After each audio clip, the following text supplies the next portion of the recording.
L'un des meilleurs jeux Sonic 3D, aka Sonic Generation, a eu droit récemment à son remake. Initialement sorti le 1er novembre 2011 sur PS3, Xbox 360, PC et même sur 3DS. Et presque 13 ans plus tard, a eu droit à son remaster avec un ajout spécial, l'épisode Shadow. A l'instar du jeu Mario Super 3D World, qui, avec son remake, a eu droit aussi au DLC Bowser Furies, qui nous a offert un tout nouveau monde à découvrir entièrement 3D. Cet épisode Shadow est exactement la même chose, qui nous envoie dans un immense hub à découvrir, avec plusieurs stages qui proviennent des précédents jeux Sonic. Il va falloir compléter pour progresser dans ce monde. Avant de parler un peu du gameplay et du jeu en général, je vais faire un bref résumé avec et sans spoil. Je vais bien évidemment commencer par la partie no spoil. L'épisode Shadow Generation commence au même moment que Sonic Generation, c'est-à-dire la petite fête organisée par les amis de Sonic pour son anniversaire. Quoi de neuf? Vous faites une fête ou quoi? Surprise! Oh, trop gentil! Sauf que de son côté, Shadow lui est resté sur l'Ark, un immense centre spatial créé par le docteur Geralt Robotnik. Je le prononce Geralt, dans le jeu il le prononce comme ça, je sais pas si c'est vraiment ça. Il est resté seul de son côté dans ce centre parce qu'il ressent une présence un peu néfaste. Et cette présence n'est nulle d'autre que Black Doom, l'antagoniste principal et ennemi principal de Shadow, qui est apparu pour la première fois dans le jeu Shadow the Hedgehog. Il fonce pour l'arrêter, mais au même moment se fait aspirer dans une faille temporelle, qui l'envoie dans un lieu étrange où toutes les époques sont mélangées. Il va devoir donc compléter les différents stages pour les libérer. Voilà un bref résumé. Je l'ai fait en considérant que tout ce que j'ai dit a été vu dans les trailers. Je considère pas les trailers comme un spoil parce que tout le monde peut le voir. Voilà ce qui est pour la partie no spoil. Je vais maintenant rentrer dans la partie spoil, donc attention, je vais méchamment spoil. Presque toute la partie avec Shadow, je vais la spoil. Tout le jeu, même la fin. Donc vraiment, je vais mettre un timecode et franchement, barrez-vous si vous voulez pas vous faire spoil parce que je vais tout spoil. Je vais pas répéter ce que j'ai dit plus tôt, ça sert à rien. Pour le reste de l'histoire, Shadow pourra débloquer grâce à des rouages Doom, c'est ce qu'on obtient en finissant complètement de libérer un stage. Et grâce à ça, on va pouvoir débloquer différents pouvoirs qui vont nous aider dans le jeu. On commence donc par le premier pouvoir débloqué, le Doom Spear. On peut littéralement traduire par la lance du chaos. C'est une lance multi-cible à tête chercheuse, c'est tout. C'est assez basique. Il y a aussi le Doom Blast qui permet de faire voler un ennemi dans les airs et de le projeter contre un mur pour le détruire, ou pour rejoindre directement une zone précise. Le Doom Surf qui va nous permettre de surfer sur l'eau et nous déplacer sur l'eau, parce que dans tous les jeux Sonic et Shadow ne peuvent pas tout simplement aller sur l'eau sinon ils se noient. C'est l'un des pouvoirs les plus pratiques, je dirais, parce que dans le hub il y a énormément d'eau, donc du coup se déplacer grâce à ça c'est trop bien. Le Doom Morph, j'arrive pas à le prononcer, ça, et pour finir et pour moi le meilleur et le plus stylé, les Doom Wings, qui permettent à Shadow de pouvoir planer dans le hub ouvert et de voler dans les niveaux classiques, mais littéralement voler. Vu que dans tous les jeux en ce moment il y a une paravoile, bah c'est un petit peu la paravoile de jeu. Et vraiment c'est trop bien. Dans cette faille temporelle, on va aussi retrouver d'anciens camarades de Shadow, mais aussi boss d'anciens jeux, comme le Biolizard de Sonic Adventure 2, Metal Overlord de Sonic Heroes, et enfin Mephiles de Sonic the Hedgehog 2006. Le pire Sonic, mais voilà, au moins il est là. Et parmi les camarades de Shadow, on va retrouver Geralt et Maria, qui sont aussi coincés dans cette faille temporelle. Mais eux, ils viennent du passé. Et j'ai énormément apprécié ce passage, parce que grâce à eux, on va avoir plusieurs éléments du lore en lien avec Shadow, comme du pourquoi du comment il se retrouve avec des pouvoirs comme ça, et aussi pourquoi Black Doom est de retour alors qu'il a été tué dans Shadow the Hedgehog. Je vais vous faire un vif résumé de son lore, en fait, de son passé. Pendant la création de Shadow, même bien avant, le docteur Geralt Robotnik essayait tant bien que mal de créer la forme de vie pour pouvoir soigner sa petite fille, qui est gravement malade. C'est pour ça aussi qu'il a créé l'Ark, parce que sur Terre, sa maladie est incurable. Mais à force d'échouer dans ses créations, le docteur fit la rencontre de Black Doom lui-même, qui lui permetta de créer Shadow. Le docteur accepta, mais la condition pouvant créer Shadow était que plus tard, Doom reviendrait pour prendre la possession du corps de Shadow. Et donc c'est pour ça qu'il peut utiliser ses pouvoirs vu qu'il a un peu de sang de Black Doom en lui. Ça rend les choses beaucoup plus cohérentes et logiques. Ça, j'aime bien. À force de libérer les mondes et aussi ses pouvoirs, Shadow se renforce, mais par la même occasion renforce Black Doom car tous les deux sont liés. Les pouvoirs que Shadow libère ceux aussi de Black Doom. Une fois toutes les zones et pouvoirs libérés de Shadow, l'œuf de Black Doom se fissure et laisse s'échapper beaucoup de monstres. Mais grâce à ces nouveaux pouvoirs, Shadow peut rejoindre et éliminer la menace Black Doom. Mais pas seulement pour pouvoir sauver la faille et le temps, mais aussi pour pouvoir enterrer le passé de Shadow et enfin pouvoir tourner la page. Le combat a lieu contre le véritable Black Doom. Et oui, on a aussi une info de pourquoi Black Doom n'est pas vraiment mort. En gros, il a la capacité de changer de corps. Donc il ne meurt pas vraiment, c'est juste le corps qu'il possède qui est mort. Cette fois, on a affaire à son vrai lui, à son vrai corps, qui est une sorte de dragon géant. Franchement, les boss de Sonic, on a la limite des boss de Resident Evil 6. Le combat est très stylé, et il y a le thème de Shadow aussi qui est incroyable. Donc ça va, c'était trop bien. Le combat de boss, il était trop bien. Je vous le laisse un peu.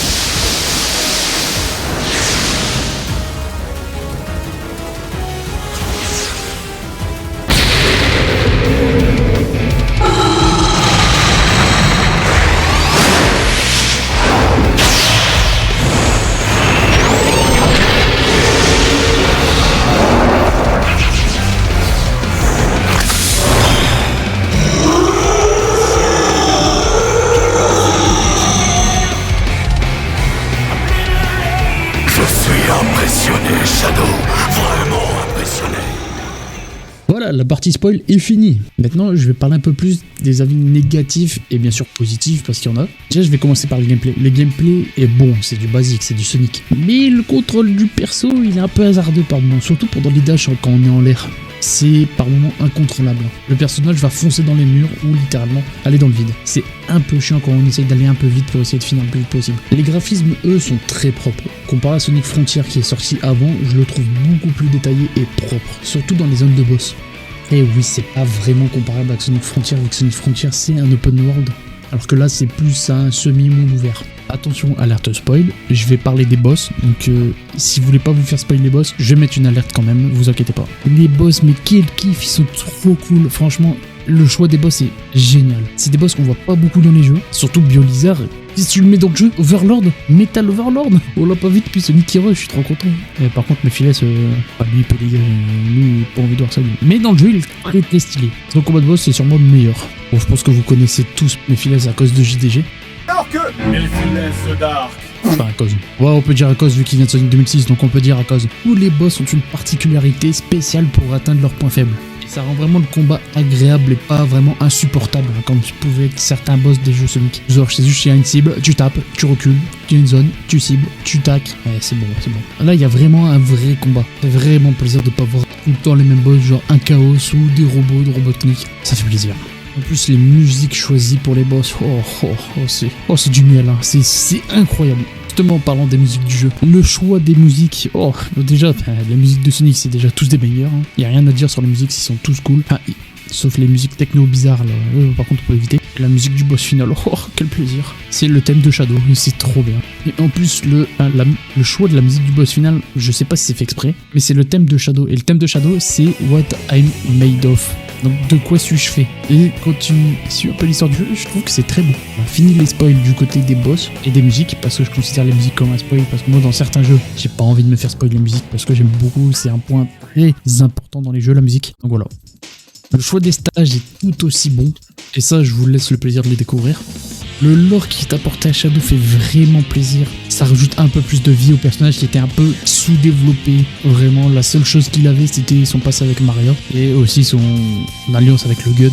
Mais bon, maintenant je vais être moins gentil avec le jeu parce qu'il y a un gros point négatif. C'est la durée de vie. Putain, le jeu il fait que 3h30. 3h30 alors que c'est sûrement l'un des meilleurs jeux Sonic. Il fait que 3h30. J'ai fini en 3h30 alors que j'ai pris mon temps à faire tous les stages, même plusieurs fois, pour essayer d'avoir le meilleur score, d'explorer quasiment tout le hub.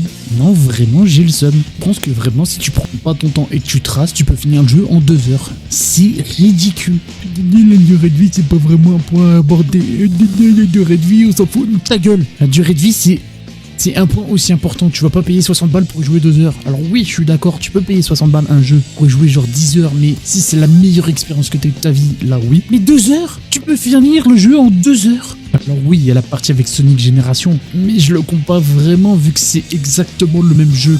Tout ce que j'ai dit est une énorme connerie. Ouais, il y a quelques ajouts. Il y a le youtubeur Lil Bay, je sais pas comment on dit, je suis désolé, qui a fait une énorme vidéo sur le jeu qui commente tout le jeu. Je vous conseille d'aller la regarder, elle est vraiment excellente. J'ai trop le seum parce que le jeu avec Shadow il est génial, il est trop bien. Bon, il y a un DLC qui doit arriver vers décembre pour le film Sonic 3, mais c'est pas un DLC du film que je pense qu'il va rajouter 1 ou 2 heures de jeu, hein. Je pense qu'il va rajouter 2-3 niveaux et c'est tout. Franchement, je trouve ça trop dommage parce que pour moi on est l'un sur des meilleurs jeux Sonic 3D qu'on ait eu depuis très longtemps. Je pense depuis Sonic Colors.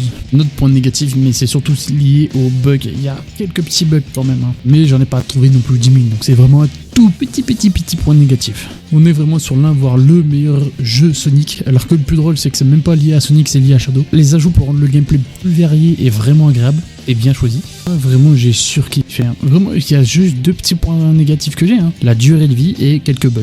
Sinon j'ai vraiment surkiffé le jeu. Donc à mon avis, je trouve que l'épisode Shadow est incroyable, hein. Que ce soit l'histoire, les stages, le gameplay, les graphismes sont pas exceptionnels mais vraiment bons. Je pense que le jeu vaut le coup si vous avez jamais joué à Sonic Génération. Si vous avez déjà joué à Sonic Génération, je conseille plus d'attendre que le jeu soit en promo, hein, pour profiter du DLC Shadow. Ou alors regarder des vidéos du DLC Shadow. À la base, je voulais parler de l'histoire du jeu, mais quand j'ai vu que le DLC faisait 3h30, ça m'a beaucoup refroidi, hein. J'ai préféré donner mon avis et dire ce que je pensais, plutôt que de faire une vidéo trop courte pour rien. Si vous avez jamais joué à Sonic Génération, ça fait partie de l'un des meilleurs jeux Sonic 3D, hein. Donc vraiment, si vous ne l'avez jamais fait, faites-le. Parce que Sonic Génération et l'épisode Shadow Génération sont incroyables et ça fait un jeu vraiment trop bien. Ça fait vraiment pour moi le meilleur jeu Sonic 3D. J'espère que mon avis vous aura aidé à faire votre propre choix. Point final, moi je vous conseille le jeu, ça c'est sûr. À 60 balles, je suis moins sûr. Merci d'avoir regardé et à bientôt.